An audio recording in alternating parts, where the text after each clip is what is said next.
Okay, so the next lie I'd like to point out originated right here. A few months ago, I reported that the cameras, one of them here, and one of them just our camera shot over here, was pointed at that school, right there. I simply highlighted that it is inappropriate to point cameras into the school grounds. I correctly pointed out that it is totally reasonable for the police to seize the hard drives to see who's been accessing it, when and how. And if they've then passed them to other people, who they've passed them to. Shortly after making my report, the police came to my door. They said they'd had an anonymous call.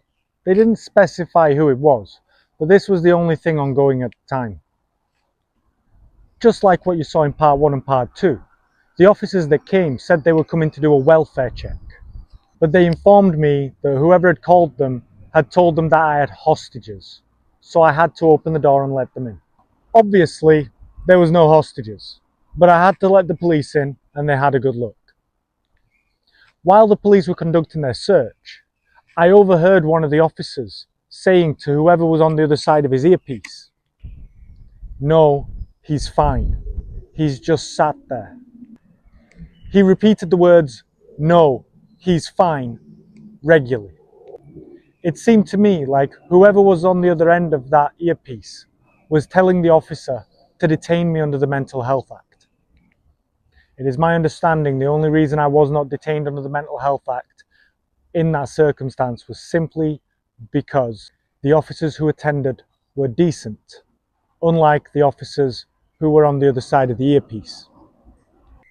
Shortly after, the hard drives were obviously replaced, as these guys decided to install a brand new camera system. When they changed the cameras, they'd have changed the hard drives, which will ensure that any access logs were removed with them, since it was likely a complete hardware change. The only camera that remains is this one right here. It was initially disconnected after the changeover. However, it is still pointing straight at the school.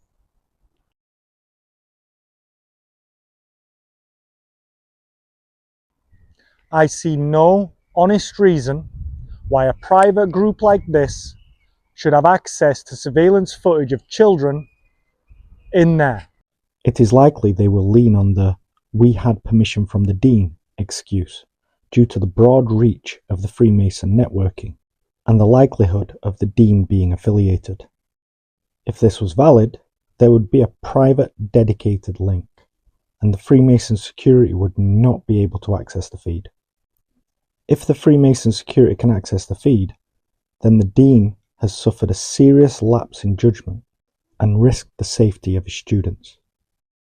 Additionally, when the Dean makes their excuses, it is no business of theirs what the students do outside of those walls.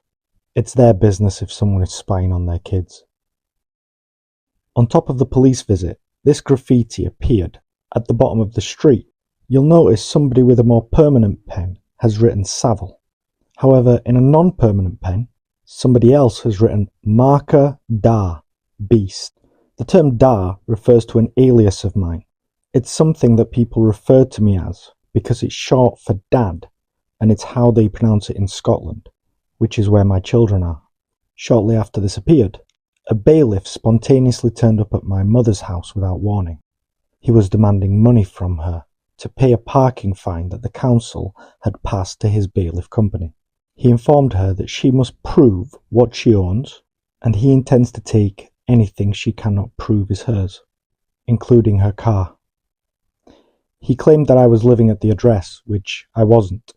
He also stated that even though it's me that owes the money to the council, if I was present, I would be arrested. He also informed her that I had a marker against me.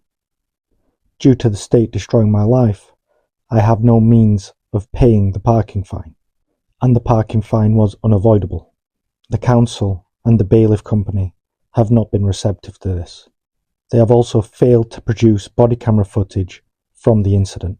and have failed to appropriately respond to the complaint that I raised in what appears to be a conscious effort to avoid accountability for what they know to be criminal behaviours.